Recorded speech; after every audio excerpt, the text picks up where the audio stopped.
ধর্মনগরের বাগবাসার দক্ষিণ হুরুয়াতে দুই পরিবারের মধ্যে বিবাদের জেরে বন্ধ চলাচলের রাস্তা। দুর্ভোগের শিকার এলাকার মানুষ, বাড়ছে ক্ষোভ, নীরব নেতারা।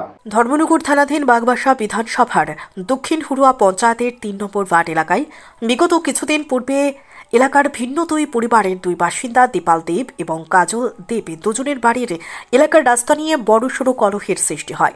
রাস্তাটি দক্ষিণ হুরুয়ার কালভার্ট থেকে শুরু করে দীঘলবাগের মূল সড়কে এসে মিলিত হয়। দুই পরিবারের মধ্যে এক পরিবারের সদস্য দীপাল দেব তখন রাস্তাটির শেষ সীমানা বন্ধ করে দেয়, ফলে ভীষণ দুর্ভোগে পড়তে হচ্ছে এলাকাবাসীদের। এমন বলতে গেলে এলাকাবাসীদের ব্যবহৃত রাস্তা এখন বন্ধ আছে। জানা গেছে এলাকায় মোট 40 জনের বসবাস। এখন এই বিষয়ে ক্ষোভে ফেটে পড়েছেন তারা। উক্ত সমস্যা নিয়ে এলাকাবাসীরা পঞ্চায়েত প্রশাসন, প্রধান মেম্বারদের দুয়ারের দ্বারস্থ হয়েছেন বহুবার, কিন্তু এর ফল মেলেনি কিছুই। এমনকি এলাকাবাসীরা দক্ষিণ হুরুয়া পঞ্চায়েতের দ্বারস্থ হলে পঞ্চায়েতের নির্দেশ অনুসারে এলাকায় থাকা প্রতিটি ঘরের সদস্যদের স্বাক্ষর সহ লিখিত অভিযোগও জমা দিয়েছেন, কিন্তু কাজের কাজ কিছুই হয়নি বলে অভিযোগ এলাকাবাসীর। অবশেষে বাধ্য হয়ে রাস্তার মধ্যে বেড়া বসিয়ে রাস্তা অবরোধ করে রেখেছেন এলাকাবাসীরা বেশ কয়েকদিন ধরেই। তাদের ক্ষোভ যতক্ষণ না গ্রাম পঞ্চায়েত প্রধান, মেম্বার, প্রশাসন বা এলাকার বিধায়ক এ বিষয়ে সঠিক কোনো পদক্ষেপ নিচ্ছেন না, ততক্ষণ তারা এই রাস্তা থেকে বাঁশের বেড়াটি সরাবেন না। এ বিষয়ে অবশেষে শুক্রবার সংবাদ মাধ্যমের দ্বারস্থ হয় এলাকাবাসী। সংবাদ মাধ্যমের মুখোমুখি হয়ে তিনি এই বিষয়ে তাদের ক্ষোভ প্রকাশ করেছেন তারা। ধর্মনগর থেকে নিজস্ব প্রতিনিধি রিপোর্ট, নবীন ত্রিপুরা।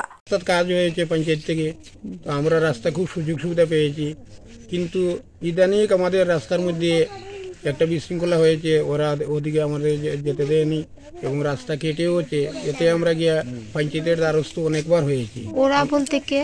ওরা বলতে কাজল দেব, কাজল দেব, পিতা হচ্ছে রাধিকা দেব, দ্বিতীয় হলো দীপাল দেব। দীপাল দেবের বাবার নাম কিটা যাই হোক, ওরা ভুল হয়ে গেছে, কোথাও ওর বাবার নাম আমার জানা নেই। তো ওরা দুইজনের মধ্যেই মানে তারা জায়গা সংক্রান্ত ব্যাপার নিয়ে ফিরে এ ওর জায়গা নিয়েছে, ও ওর জায়গা নিয়েছে, ওই বলেই তারা রাস্তা বন্ধ করে দিয়েছে। ডোজার দিয়ে মাটি কেটে এখন বর্তমানে তারা রাস্তার উপরে ঘর পর্যন্ত বানিয়ে দিয়েছে। এতে আমাদের যাতায়াতে অসুবিধা হচ্ছে। আমাদের হচ্ছে এক ভাদ্র মাস আর এক হচ্ছে অগ্রহায়ণ মাস, এই 2 মাসে আমরা ক্ষেতগৃহস্থী করি। আমরা মাঠে যেতে হয় গরু নিয়ে, মেশিন নিয়ে ধান আনতে হয়, কিন্তু ওরা আমরা যাওয়া হওয়ার রাস্তা পুরো বন্ধ করে দিয়েছে। ইদানিং তারা 2বার আমাদের যখন আমরা বাইয়াইন গরু লিয়ে যাচ্ছে ওরা নিষেধ দিয়েছে। এতেও আমি পঞ্চায়েতকে জানিয়েছি, কিন্তু কোনো সুরাহা হয়নি। এর বিকল্পে আমি যখন দেখছি যে ওরা আমাদেরকে দিয়ে যেতে দেয়নি, তখন আমরাও বাইয়াইনতে বলেছি যে তোমরা যখন আমরা যেতে দেবে না, আমরাও দেবো না। বারবার আমরা পঞ্চায়েতের দ্বারস্থ হওয়ার পরেও আমরা কোনো বিচার পাইনি। আপনার নাম কি? আমার নাম শ্রী পরিমল কান্ত দে। তো সব মাঝখানে একবার থানার দেওয়া হয়েছিল রাস্তা নিয়ে, থানায়ও কোনো সুরক্ষা করে না, পঞ্চায়েতেও কোনো কিছু করে না।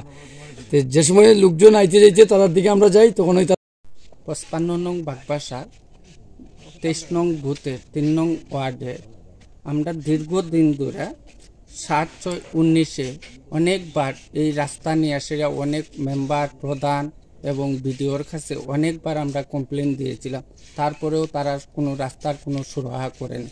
অনেক দিন ধরে আমরা এই রাস্তাটার লেগে তারা পূর্বে রাস্তাটার মধ্যে ঘর দরজা বানিয়ে সেটা অনেক ডিস্টার্ব করেছে। অনেক সময় এই রাস্তাটার মধ্যে ঘর দরজা বানিয়ে তারা আমরা যাতায়াতের কোনো সুবিধা দেয়নি।